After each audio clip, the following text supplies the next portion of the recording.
इस दुनिया में कई बड़े जंगल हैं जहां विशाल आकार के जानवर रहते हैं। अफ्रीका महाद्वीप में एक ऐसा रहस्यमयी घना जंगल है जो कांगो देश से जुड़ा है। यह जंगल दुनिया का दूसरा सबसे बड़ा जंगल है। इसका कुल क्षेत्रफल 37 लाख वर्ग किलोमीटर है, लेकिन यह जंगल अपने आकार से भी अधिक विकराल है। इस जंगल के बारे में कहा जाता है कि यह जंगल रहस्य से भरा हुआ है। इस जंगल के कुछ हिस्से ऐसे हैं जहां लोगों ने अभी तक कदम नहीं रखा है। यहां तक कि यहां के मूल निवासी भी इस जंगल के अंदर जाने से डरते हैं। न केवल नक्शे पर यह जगह कांगो है, अजीबोगरीब और रहस्यमयी चीजों से घिरा है यह देश।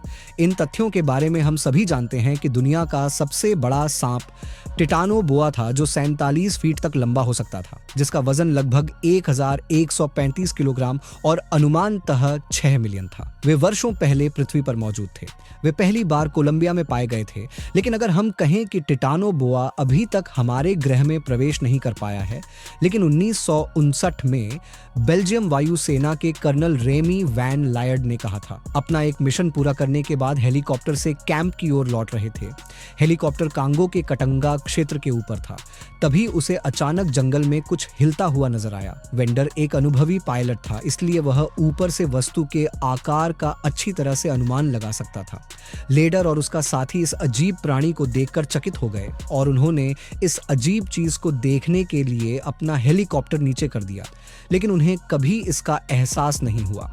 जब वे बिना किसी तैयारी के नीचे आए तो उन्होंने देखा कि जंगल में एक विशाल सांप पड़ा हुआ था जो 50 फीट लंबा था, और इस सांप का सिर 3 फीट लंबा और 2 फीट चौड़ा था। शरीर गहरे भूरे और हरे रंग का था और पेट सफेद रंग का था। रेमी वैन इस सांप को देखकर आश्चर्यचकित रह गए और उन्होंने अपने साथी से सांप को करीब से देखने के लिए हेलीकॉप्टर को नीचे करने के लिए कहा। 10 फीट की ऊंचाई तक खड़ा है, इसका मतलब है कि सांप इस बार हमला करेगा। खतरे के शुरुआती संकेतों को महसूस करने के बाद उन्होंने फैसला किया कि भाग जाना बुद्धिमानी होगी, लेकिन लौटने से पहले कई तस्वीरें खींचने के बाद जब वे बेस कैंप में लौटे तो जब वैन लीडर ने विशेषज्ञों को सांप की घटना के बारे में बताया तो पहले तो किसी ने भी उनकी बात पर विश्वास नहीं किया, लेकिन जब विशेषज्ञों ने फोटो देखी तो वे भी हैरान रह गए।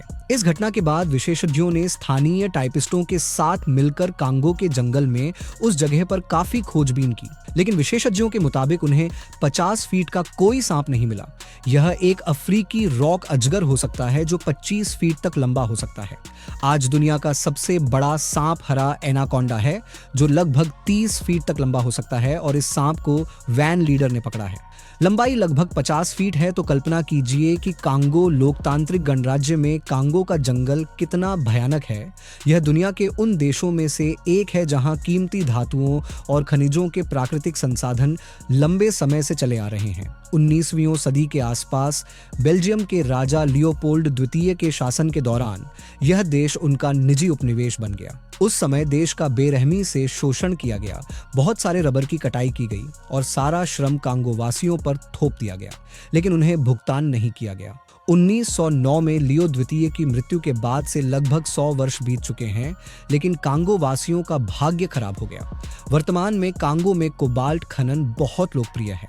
कोबाल्ट एक प्रकार की धातु है जो कांगो में स्मार्टफोन और इलेक्ट्रिक कार बैटरी का एक महत्वपूर्ण घटक है। 2022 में प्रचुर मात्रा में कोबाल्ट सामग्री 1,66,000 टन थी। 11,000 टन का खनन किया गया, लेकिन दुख की बात है कि कोबाल्ट खनन का सारा लाभ केवल विदेशी खनन कंपनियों को जाता है, जबकि कोबाल्ट खनन का कठिन काम करने वाले कांगोवासी केवल कुछ ही हैं। यह अत्यधिक विषैला पदार्थ है, फिर भी बिना किसी सुरक्षा उपकरण के जान जोखिम में रहती है।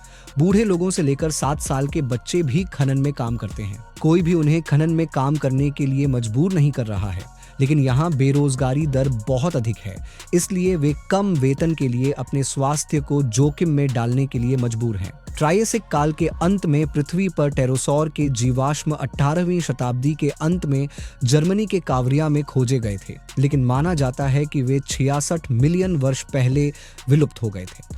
अगर हम कहें कि इनमें से कुछ प्रजातियां अभी भी जीवित हैं, तो स्थानीय निवासी कभी कभी कहानियां सुनाते हैं कि कभी कभी उन्हें दलदल या नदी के किनारे एक अजीब पक्षी दिखाई देता है, जिसका शरीर तो छिपकली जैसा होता है, लेकिन जिसके पंख चमगादड़ जैसे होते हैं।